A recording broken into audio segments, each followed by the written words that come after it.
Hey guys, welcome to the channel. मैं हूं आपका अपना सचिन भारद्वाज और आज की इस वीडियो में हम लोग कवर करने वाले हैं कि हम कुछ इस तरह का स्पिन बटन एक्सेल के अंदर कैसे बना सकते हैं जो कि आप लोगों के बहुत काम आ सकता है। तो चलो बिना कोई टाइम वेस्ट करे शुरू से शुरू करते हैं।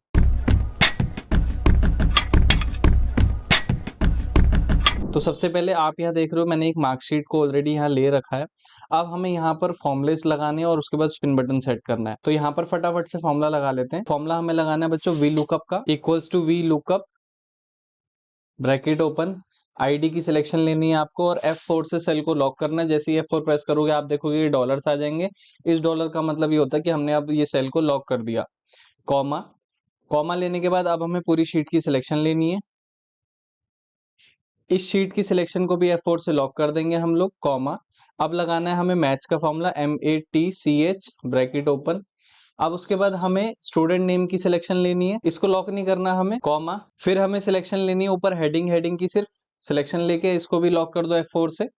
कॉमा, जीरो ब्रैकेट बंद, कॉमा जीरो ब्रैकेट बंद। एंटर करोगे तो आप देखोगे आईडी के हिसाब से मेरा स्टूडेंट नेम आ गया। अब यहाँ पर अगर मैं आईडी में कुछ भी चेंज करता हूँ तो देखो आईडी के हिसाब से मेरे स्टूडेंट नेम वर्क कर रहे हैं। अब उसके बाद टोटल, रिजल्ट और रैंक में भी फॉर्मूला लगाना है हमें। तो बाकियों में फॉर्मूला कैसे लगाएंगे, इसी सेल पे क्लिक करके शिफ्ट के साथ हमें 3 बार राइट एरो की प्रेस करनी है। फिर हमें यहाँ कंट्रोल R प्रेस करना है तो आप देखोगे वी लुकअप का फॉर्मूला राइट में भी कॉपी हो गया। ठीक है, इतनी सी बात समझ आ गई आपको। फिर हमें यहाँ आना है डेवलपर में। कई बच्चों के एक्सेल के अंदर ये डेवलपर टैब नहीं आता तो मैं ये भी सिखा देता हूँ इसको ऑन कैसे करते। तो आपको फाइल में जाना है। फाइल में जाने के बाद यहाँ पर आना है आपको ऑप्शंस में। जैसे ये खुलेगा यहाँ पर आएगा कस्टमाइज रिबन, इसको खोल लो। ये खुलने के बाद आपको यहाँ पर ये डेवलपर बॉक्स को चेक कर देना है। आपके में ऐसे अनचेक होगा तो जैसे ही चेक करके इसको ओके करोगे तो ये डेवलपर आपका खुल जाएगा। ठीक है, इतनी सी बात समझ आ गई।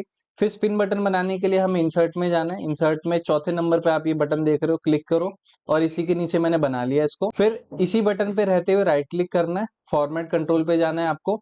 फिर ये ऑप्शन खुल के आएगी। अब यहाँ पर सेल को लिंक करवाना है हमें उसी वन पे जिसपे मैंने सारे वी लुकअप सेट किए हैं, मतलब जो हमने आईडी ली है उस पे इस सेल को लिंक करा देना। मिनिमम वैल्यू में 1 डाल दो क्योंकि हमारे पास आईडी 1 से लेकर के 14 तक है और मैक्सिमम में 14 डाल दो। जैसे ही ओके करोगे तो आप देखो ये बटन काम कर रहा है। ठीक है बच्चों, अब इस बटन को आप लोग अपने ऑफिस में बहुत सारे कामों में यूज कर सकते हो। जैसे कि एम्प्लॉय का डाटा है, एम्प्लॉय की सैलरी है, तो आप सिर्फ यहाँ पर वैल्यू सेट करके उसके बाद ये स्पिन बटन लगा करके आप अपने काम को थोड़ा सा कस्टमाइज वे में दिखा सकते हो, थोड़ा सा एडवांस वे में दिखा सकते हो। तो और उसके अलावा मेरे को ये डाटा नहीं चाहिए अब क्योंकि मैंने यहाँ पर इसका स्पिन बटन तो बना ही दिया। तो इस सारे डाटा को सिलेक्ट करके हम लोग हाइड कर देते। तो होम पे जाना है, फॉर्मेट सेल में जाना है, हाइड में जाकर के हाइड कॉलम कर दो। तो आप देखोगे वो जो हमारा रॉ डाटा था वो तो हाइड हो गया और बाकी सिर्फ हमारे पास स्पिन बटन बच गया। अगर आपको वो वापस लाना है फिर से सिलेक्शन लो, फॉर्मेट में जाओ, हाइड में जाओ, अनहाइड रो कर दो। तो आप देखोगे वो हमारा जो रॉ डाटा था वो भी हमारे को वापस मिल गया। ठीक है बच्चों, आपको ये टॉपिक बहुत अच्छे से क्लियर हो गया होगा। अगर फिर भी कोई डाउट रह जाते हैं तो आप मुझे कमेंट बॉक्स में लिखकर बताओ। ठीक है बच्चों, अगर आपको इस वीडियो से कोई भी वैल्यू मिली हो और कुछ भी नया सीखने को मिला हो एक्सेल के अंदर तो इस वीडियो को लाइक करना, चैनल को सब्सक्राइब करना और ये वीडियो शेयर कर देना उन दोस्तों के साथ जो कि एडवांस MS एक्सेल सीखना चाहते हैं। तो चलो बच्चों, मिलते हैं एक ब्रेक के बाद। Bye bye and take care.